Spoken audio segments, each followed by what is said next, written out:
बांग्लादेश से मोदी को धमकी।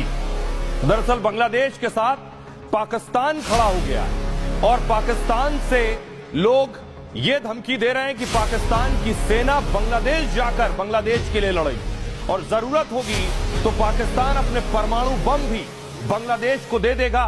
यानी मुनीर बांग्लादेश में एक और तख्ता पलट के लिए ट्रंप से समर्थन मांग रहे हैं। वो बांग्लादेश के सेना प्रमुख जनरल वकार उज़्ज़मा की जगह पाकिस्तान समर्थक अफसर भी चाहते हैं।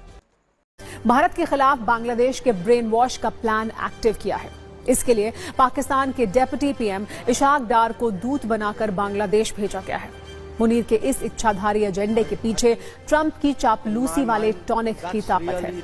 ऐसे में यह सवाल है कि जो अमेरिका खुद को लोकतंत्र का सबसे बड़ा समर्थक और मानवाधिकारों का सबसे बड़ा रक्षक मानता है, उसे मुनीर की ये साजिशें क्यों दिखाई नहीं दे रही हैं? कि बांग्लादेश की अंतरिम सरकार के मुखिया मोहम्मद यूनुस ने विदेश नीति में 180 डिग्री का टर्न लेते हुए दुश्मन देश पाकिस्तान के लिए अपने दिल के दरवाजे खोल दिए।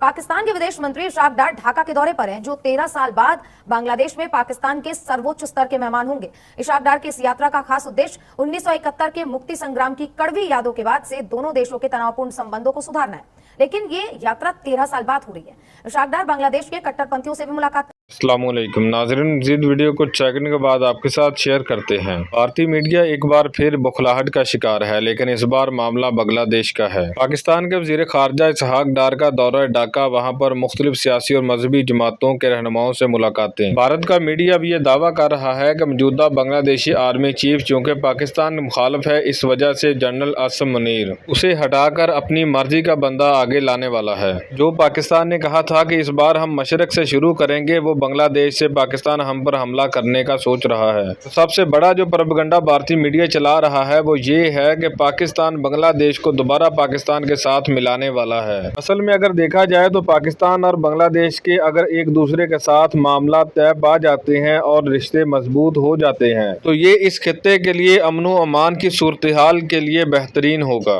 लेकिन भारत को ये सब अपने खिलाफ लग रहा है, इसलिए वो खौफजदा है। चलिए आपको मज़ीद वीडियो की तरफ लेकर चलते हैं और भारतीय मीडिया की जुबानी सुनाते हैं कि वो कैसे इसहाक डार के दौरे को कैसे प्रोपेगेंडे के तौर पर इस्तेमाल कर रहा है। वीडियो में आगे बढ़ने से पहले आप लोगों से गुजारिश है कि अगर आपने चैनल को सब्सक्राइब नहीं किया तो चैनल को लाजमी सब्सक्राइब और वीडियो को लाइक एंड शेयर करना मत भूलें। कमेंट सेक्शन में अपनी कीमती राय का इजहार भी लाजमी दिया करें। पाकिस्तानी सेना प्रमुख असीम मुनीर बांग्लादेश को पूर्वी पाकिस्तान बनाने की साजिश रच रहे हैं।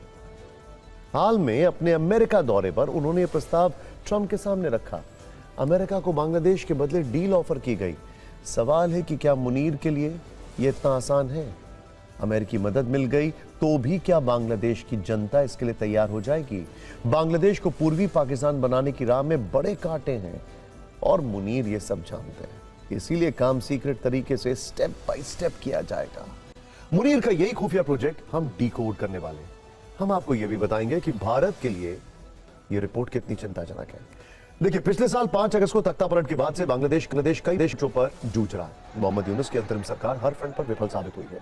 देश में उथल पुथल मची हुई है और इसी हलचल का पाकिस्तान फायदा उठाना चाहता है। असल में मुनीर अपने ग्रेटर पाकिस्तान वाले प्लान पर पिछले साल से ही काम करना शुरू कर चुके हैं। धीरे धीरे वो ढाका में अपनी घुसपैठ बढ़ा रहे हैं। इसी योजना के तहत ढाका में पाकिस्तानी सेना और आईएसआई अफसरों की एंट्री दिलाई गई, जो अब काफी एक्टिव हो चुके हैं।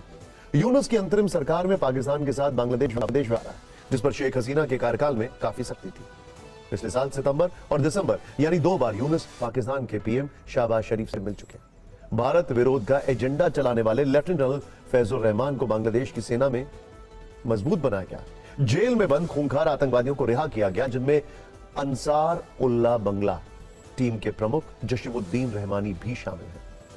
मौत की सजा का इंतजार कर रहे जमात इस्लामी के अजरुल इस्लाम को मई 2025 में बरी कर दिया। बांग्लादेश की कट्टरपंथी इस्लामिक पार्टियां जहां पाकिस्तान के साथ रिश्ते को इस्लाम के नाम पर बढ़ाने के लिए जोर देती हैं, तो वहीं देश में अभी भी वो लोग मौजूद हैं जिनके जहन में 1971 के मुक्ति संग्राम के दौरान पाकिस्तानी सेना के अत्याचार की यादें जिंदा है। इससे पहले कि पाकिस्तान के वाणिज्य मंत्री जाम कमाल खान प्रतिनिधि मंडल के साथ ढाका पहुंचे हुए हैं, जो दोनों देशों के बीच कारोबारी रिश्ते को मजबूती देने का काम कर रहे हैं। दो पुराने दुश्मनों की दोस्ती भारत के लिए खतरनाक साबित हो सकती है, जिस वजह से भारत ने इस मुलाकात पर अपनी पैनी नजर बनाई हुई है।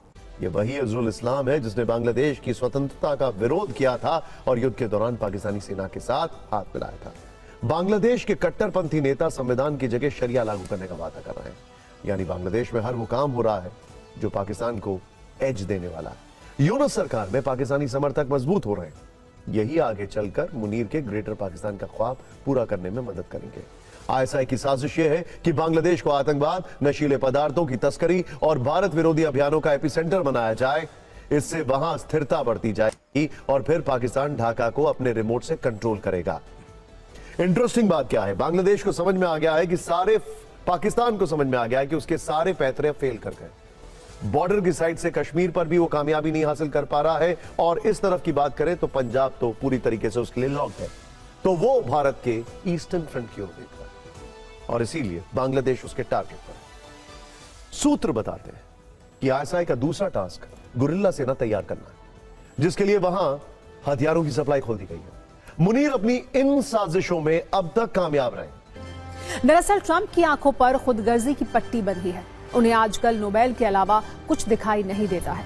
ऐसा लग रहा है कि ट्रंप ने नोबेल नॉमिनेशन के बदले में मुनीर को हर गुनाह की छूट दे दी है। लेकिन ट्रंप मुनीर की ये दोस्ती भारत के लिए कोई खतरा नहीं है। भारत जानता है कि ये रिश्ता सीजनल है, जिसका ना कोई मजबूत आधार है, ना कोई नई उम्मीद। विदेश मंत्री जयशंकर ने भी आज कहा, पाकिस्तान अमेरिका के बीच दोस्ती का पुराना इतिहास है। दोनों ने अक्सर अपने उस इतिहास को नजरअंदाज किया। आज जो पाकिस्तानी फौज अमेरिका की दोस्त बनी हुई है, उसी अमेरिका की फौज उनकी हर चाल सही बैठ रही, लेकिन पड़ोस में भारत जैसी शक्ति के रहते उन्हें तय है। इसकी काट उन्हें डोनाल्ड ट्रंप में नजर आई। कहा जाता है कि हाल ही में जब वो अमेरिका गए तो ट्रंप के सामने उन्होंने बांग्लादेश पर कंट्रोल वाला अपना प्रस्ताव रखा, मदद के बदले एक डील ऑफर की।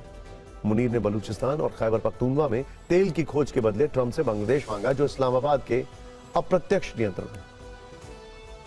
मुनीर ने ट्रंप को यह समझाया कि बांग्लादेश पर पाकिस्तान के कंट्रोल से अमेरिका को भारत पर दबाव बनाने में मदद मिलेगी।